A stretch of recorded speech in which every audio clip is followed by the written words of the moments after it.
Good morning. Debolina রোজ নামচায় তোমাদের সবাইকে জানাই অনেক অনেক স্বাগত। আজকে আবার একটা পরের দিনের ভিডিও নিয়ে তোমাদের সামনে তোমাদের দেবলীনা হাজির হয়ে গেছে। এখন তো সকালবেলায় স্কুল যাওয়ার মতো তাড়া লেগে গেছে, জানো তো। মানে একটা টাইমিং আছে, সব কাজ টাইমিংয়ের মধ্যে শেষ করতে হচ্ছে। তো সব কাজই প্রায় আগে আগে করে নিতে হচ্ছে, নাহলে এই সকালের ব্রেকফাস্টটা মা আমি দুজনে করতাম, কিন্তু এখন আগে করে নিতে হচ্ছে কারণ আমাকে বেরোতে হবে। মা পরে করছে। আমার মেয়েকে আগে পরে যখন হোক করাতাম, সেটা একসঙ্গে বসে করতাম না হয়তো, বাট আমরা মা মেয়ে কিন্তু প্রায় সবসময় খাওয়াটাই একসঙ্গেই খেতাম। কিন্তু এখন হয়ে গেছে উল্টো, বিশেষ করে সকালের জলখাবারটা আমাকে আগে করে নিতে হয়, মা খায় পরে। তো এখন আমি খাচ্ছি, মা আমাকে একটু কোম্পানিও দিচ্ছে, বসে গল্পও করছি, আর সারাদিনের রুটিন কি হবে না হবে, সকাল থেকে রাত পর্যন্ত, বা এক সপ্তাহে কি হবে, এক মাসে কি হবে, পরের মাসে কি হবে, এরম টুকটাক আলোচনাও আমরা কিন্তু এর মধ্যেই সেরে নিচ্ছি। আর তার মাঝখানে আমার ছোট্ট হিয়া তো আছেই, আর কি কথা। চলো খেয়ে নিয়ে এবার চলে যাচ্ছি স্নান করতে। স্নান করে ড্রেস পরে বেরিয়ে যাব। আর আমার মেয়ে এখানটায় বসেছিল, মেয়ের সঙ্গে একটু খুনসুটি মজা করে নিচ্ছিলাম, আর দেখছিলাম যে আজকে আমি চলে যাব বলে ওর মনটা ভালো আছে না খারাপ আছে। তো দেখলাম সকালবেলাটাও কিন্তু বেশ খারাপ আছে, এই যে আমি হুট করে টাইমের আগে চলে যাচ্ছি, ওর ম্যাম আসেনি তাও আমি বেরিয়ে চলে যাচ্ছি ওকে রেখে। তো কিন্তু কিছু করার নেই, ও সেটা বুঝে যাবে, এক দুদিনে ওরও অভ্যেস হয়ে যাবে। কিন্তু তাও আমি একটু মজা করে সেটাকে একটু হালকা করার চেষ্টা করছিলাম। স্নান করা হয়ে গেল, বেরিয়ে গেলাম। এবার কিভাবে কি করি আমি রেডি হই, সেইটা আজকে তোমাদের সঙ্গে শেয়ার করব, বুঝলে। তোমাদের দেবলীনা কত কিছু মাখে, কত কিছু সাজে, আর কি কি করে, সব কিছু আজ তোমাদের দেখাবো। এই যে কোথাও বেরোনোর আগে একটা ড্রেস তো পরেই, সে সুন্দর হোক আর যাই হোক, একটা ড্রেস মোটামুটি পরে দিয়ে, যে চুল তার বাঁধা হয়ে গেল, চুল ছেড়ে সে গরমে মোটে কোথাও যেতে পারে না। আর গরমকালের সবসময় সঙ্গী হচ্ছে সানস্ক্রিন। এই যে সানস্ক্রিনটা একটু লাগিয়ে মুখটা না একটু ফ্যানের দিকে তাকিয়ে দাঁড়ালাম যাতে ঘাম না দেয়, আর ওপর থেকে সামান্য একটুখানি পাউডার পাপ করে দিলাম যাতে সানস্ক্রিনটা একটুখানি হলেও থাকে, না হলে এত ঘাম দেয় যে ও স্টে করে না। আর কানে দুল রোজই খুলে শুই, আবার পরের দিন পরি। ব্যাস, আর কি। ঠোঁটে একটু হালকা লিপ বাম, একটা ছোট্ট টিপ, আর একটু গায়ে বডি স্প্রে। Good morning. সকাল থেকে অনেক কাজই দেখালাম, বাট তোমাদের সামনে এসে কথা বলার সময় হয়নি, কারণ আজকে সময়ের খুব হেরফের হয়ে গেছে। এখন রেডি হয়ে গেছে, আর 5 মিনিটস বাকি আছে, 10টার সময় যাব। তো এখান থেকে যেতে 2-3 মিনিটই সময় লাগে পায়ে হেঁটে। তো ওই জন্য চাপ নেই, ভাবলাম একটু তোমাদের সঙ্গে কথা বলে নিই। আজকে কি হয়েছে, আজ তো মেয়ের পড়াতে আসার কথা, কিন্তু মেয়ের ম্যাম আসেনি। আজকে আমার বুটুলিরও স্নান হয়ে গেছে, সকাল সকাল স্নান করে নিয়েছে, এবার দিয়ানও স্নান করে নেবে, তারপরে পড়তে বসবে। হ্যাঁ, তারপরে আমি কাজ দিয়ে দিয়েছি কিছু, ও দিয়ানের সঙ্গে বসে করে নেবে। ম্যাম যেহেতু আসেনি, ম্যামের শরীর খারাপ, তো সেই জন্য সব কিছু টাইমের হেরফের হয়ে গেছে। আমার দেখলে খাওয়া হয়ে গেছে, এবার বেরিয়ে যাব, আবার 1:30টার সময় ফিরবো, আর তারপরে আবার খাওয়া দাওয়া করবো, যা পারবো যতটুকু পারবো তোমাদের সঙ্গে শেয়ার করব। আমার মেয়ে কিছু বলবে তোমাদের সঙ্গে, সেটা শুনে নাও আগে, পাগল করে দেবে নাহলে। বলো। আমি ম্যামের কথা বলছি। ম্যামের পেটে ব্যথা করছে, এত যন্ত্রণা করছে যে ও কাঁদছে। কেঁদে কেঁদে বলল, মেসেজ পাঠালো, বলল আসতে পারবো না, দিদিকেই পড়তে হবে। চলো, প্রচণ্ড গরম লাগে, মানে আর সানস্ক্রিন লাগালে তো বলারই নেই, আরও বেশি গরম লাগে। আমি তো এমনি ঘামি, এখন যতক্ষণ অফিসে ঢুকবো ততক্ষণ ঘেমে জল হয়ে যাব, তারপর এখন এসিতে আবার বসবো খানিক্ষণ, তো ঠিক হয়ে যাবে। দাঁড়াও, আমি কথা বলে বেরোই, এবার বেরোতে হবে তো। তো চলো এবার যাওয়া যাক, তারপরে ফিরে আবার দেখাবো রান্নাবান্না। আজকে রান্নাবান্নাও কিচ্ছু দেখাতে পারিনি, কারণ সময়ই কোলাতে পারিনি। এসে দেখাবো কি রান্নাবান্না হয়েছে না হয়েছে, বেটু ততক্ষণে খাওয়া যাবে, কি দিয়ে খেলো না খেলো সব কিছুই তোমাদের তখন বলবো ঘুরে এসে, ঠিক আছে। চলো এখন যাও, আর বেশি বক বক করবো না, বাকি কথা এসে হবে। চলো, আর বেশি কথা বলবো না বলে অনেক কথাই কিন্তু বক বক করে নিলাম। এই যে ব্যাগ, এই ঝুলিয়ে চললাম এবার। এই যে বেরিয়ে যাচ্ছি, আসবো আবার 1:30টার সময়। এই সময়টা মনটা আমারও একটু খারাপ লাগে, বাট কাজ তো করতেই হবে। সেজন্য মন শক্ত করে মেয়েকে একটা ছোট্ট হামি দিয়ে বাই বাই করে বেরিয়ে যাচ্ছি। আর সাথে মা তো আছেই, মাকেও একটুখানি বাই বাই করছি, কারণ দীর্ঘ অনেকগুলো বছর এই অভ্যেসটা বাদ হয়ে গেছে না, তো ওই জন্যই। নাহলে এমন কিছু না, আবার সেটা অভ্যেস হয়ে যাবে। আমার মাম্মাম এসছে, মাম্মাকে একটু বাই করে বেরিয়ে যাচ্ছি। তো তোমরাও চলো, এখন অফিস যাওয়া যাক। অফিস যাওয়ার সময় একটু কথা বলবো, আবার ফেরার সময় কথা বলবো, যেটা রোজ বলি। চলো, বেরিয়ে পড়েছি, এবার যাওয়া যাক নিজের গন্তব্যে।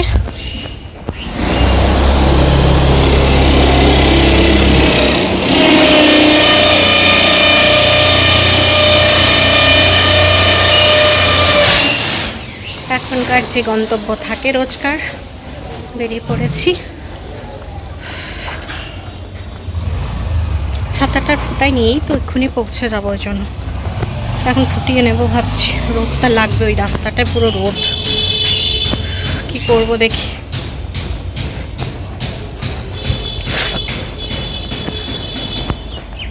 টাটা। পুরো 1:30 বাজে বেরোলাম, আমার বাইরে প্রচণ্ড রোদ, আর অফিসে গেছে কারেন্ট চলে। এই হচ্ছে একটা সমস্যা।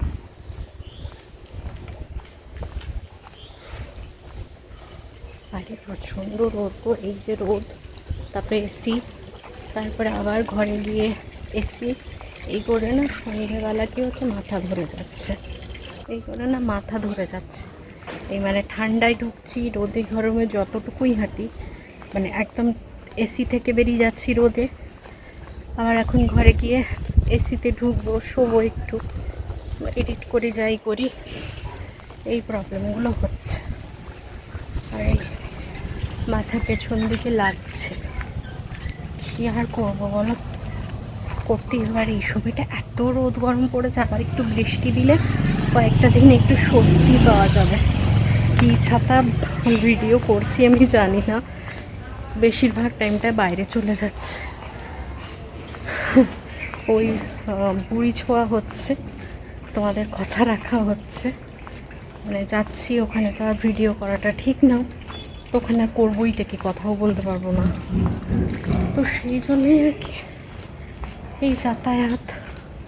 এবার ঘরে গিয়ে কী রান্নাবান্না মা করেছে আমিও জানি না, কি করেছে দেখবো, তোমাদের সঙ্গে শেয়ার করবো, মেয়ে কী করছে দেখাবো, এই কাজ আর কি।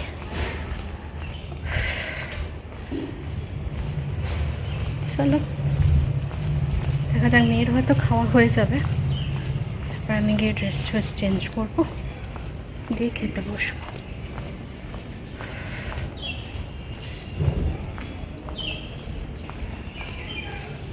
এখন সেরকম কোনো কাজই নেই, বসে থাকা কাজ, যতক্ষণ না কাজটা শিখতে পারছি কি আর কাজ করবো।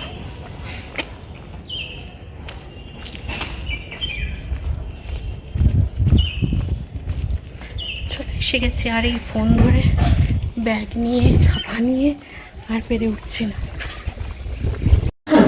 এই যে তোমাদের হিয়ারানি, ফড়ফড়ানি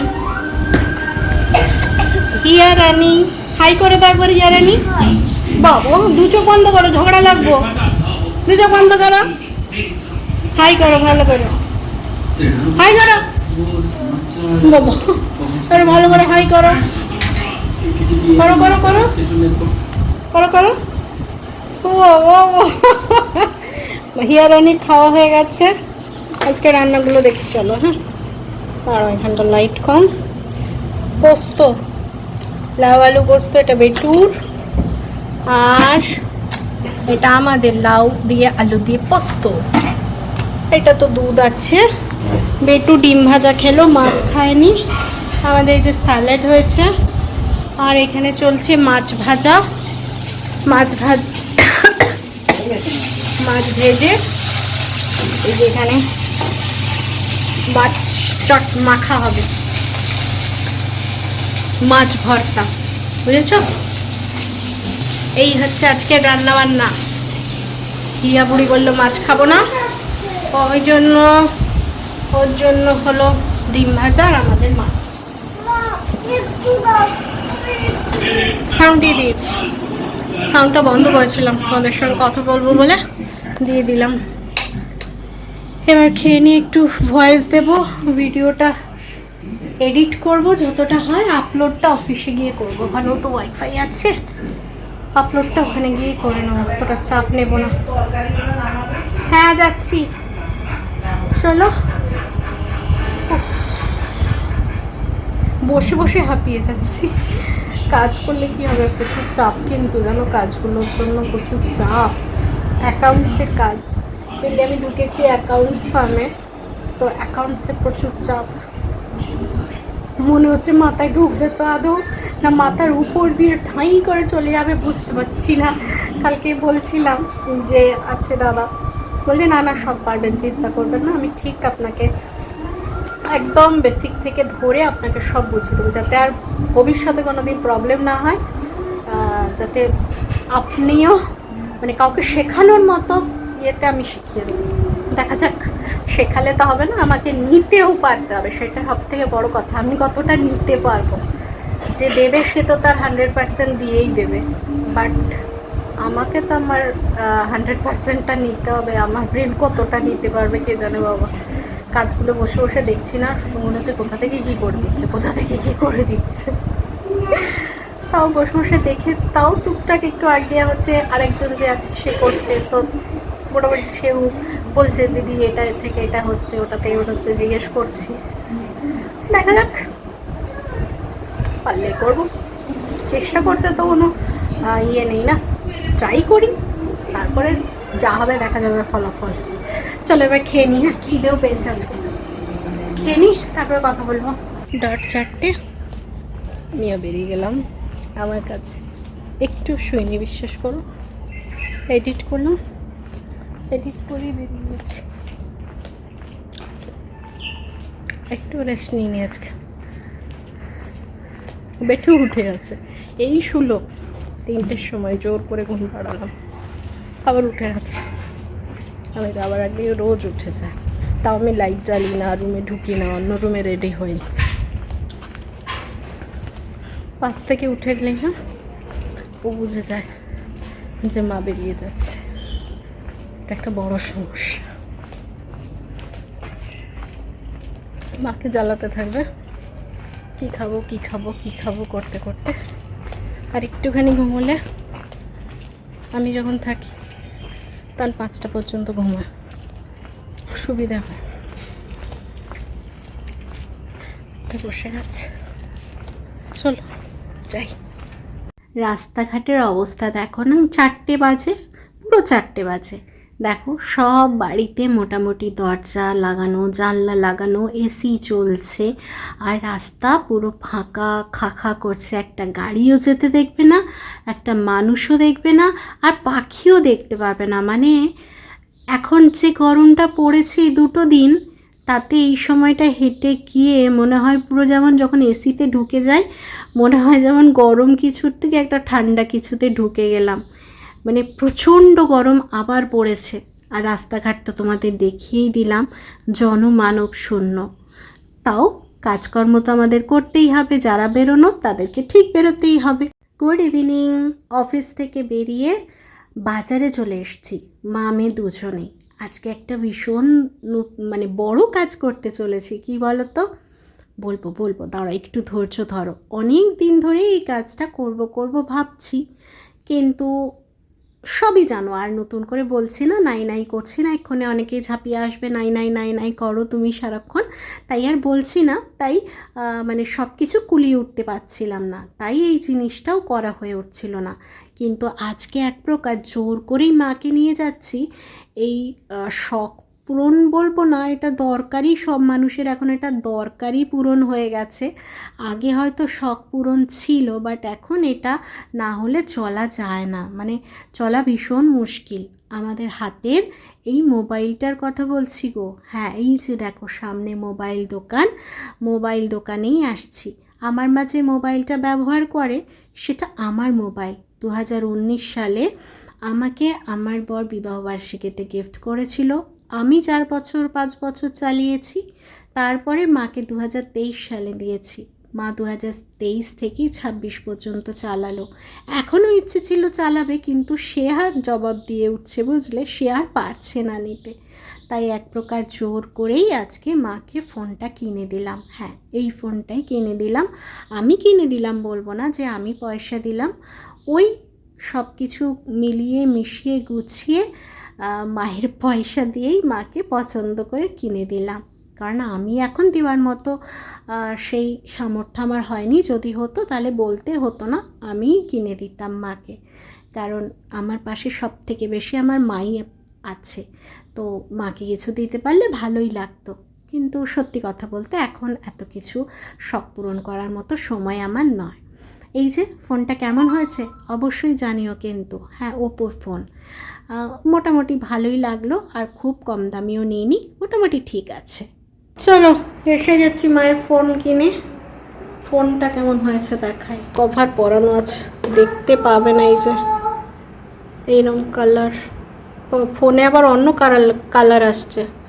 পার্পেল কালারটা কেমন ইয়ে আসছে, ব্লু কালার আসছে।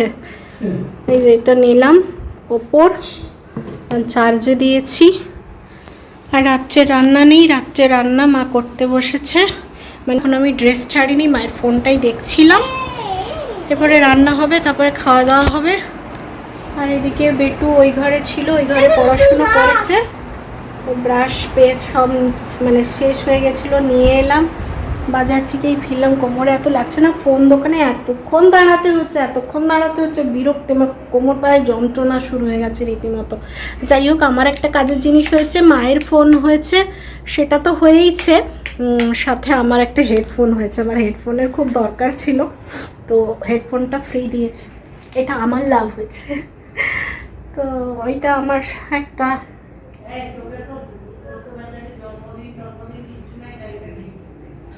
তো ওইটা আমার লাভ, ফোনটা মায়ের লাভ হলো। মায়ের অনেক দিন থেকে ফোনটা দরকার ছিল, প্রবলেম করছিল। আর সেই কোন 2018 সালে আমার ফোন এটা। 18 সালে বিবাহবার্ষিকীতে, ফার্স্ট বিবাহবার্ষিকী, 18 না 19-এ কেনা। 18তে নামা ফোনটা 19-এ কেনা। সেকেন্ড বিবাহবার্ষিকীতে সুমন আমায় দিয়েছিল। ফার্স্টে তো নোয়াবা 4 বছর, 23, 24, 25, এইটা হলে 26 শুরু হয়েছে, মানে 6.5 বছর। তো প্রথম বছর তো নোয়া বাঁধানো দিয়েছিল, দ্বিতীয় বছরের ফোনটা গিফট করেছিল, সেটা আমি ব্যবহার করেছি। দিয়ে 2023-এ মনে হয় তোমাকে ফোনটা দিয়েছি না, জলপাইগুড়ি। আমার ফোনটা কিনলাম, এই ফোনটাও আমার 2023-এ কেনা, যেটা আমি ব্যবহার করছি, এটাও 3 বছর হতে গেল। আর মাকে তখন ওই ফোনটা দিয়ে দিয়েছিলাম আমি। এটা আমাকে কিনে দিল, মানে কিনলাম তখন, এটা আমারটা মাকে দিয়ে দিয়েছিলাম। মায়েরটা খারাপ হয়ে গেছিলো, তারপরে মা ধরো 2023 থেকে 26 চালালো। এখনো বলছে চলবে, দোকানে বলছে সারিয়ে দেবো। তো একটা সারানো থাক ঘরে, হুটহাট করে দরকার পড়লো, মানে ফোনের তো দরকার পড়ে। আর আমার তো ইমার্জেন্সি 2টো ফোন দরকার, বাট কেনা হচ্ছে না, মানে কেনার ভাবছিও না। মায়েরটা দরকার ছিল, যেন কিনতে হলো, কিচ্ছু করার নেই। মানে লাস্ট কিনবো করছে, কিন্তু কেনা হচ্ছে না।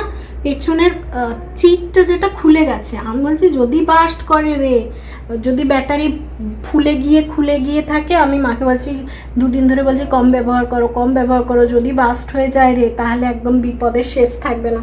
ওই জন্য আজকে জোর করে নিয়ে গিয়ে কিনে এনেছি। নাহলে আজকেও বলছিল ওই চালিয়ে দেবো। তারপর দোকানে কথা বললাম, বললো তোরা সারিয়ে দেবে, দেখি দিয়ে আসবো। সারানো থাক, কখনো তো লাগে ফোনটা। এই হচ্ছে ব্যাপার। চলো, সেই সকাল থেকে ড্রেস পরেছি, ড্রেসটা এবার খুলি। হ্যাঁ, সকালে ড্রেসটা পরেছি, এখন স্নান করব, ওষুধ খাবো আগে, তারপরে স্নান করব, ড্রেস চেঞ্জ করব, তারপরে বাকি কথা হচ্ছে। হ্যাঁ চলো।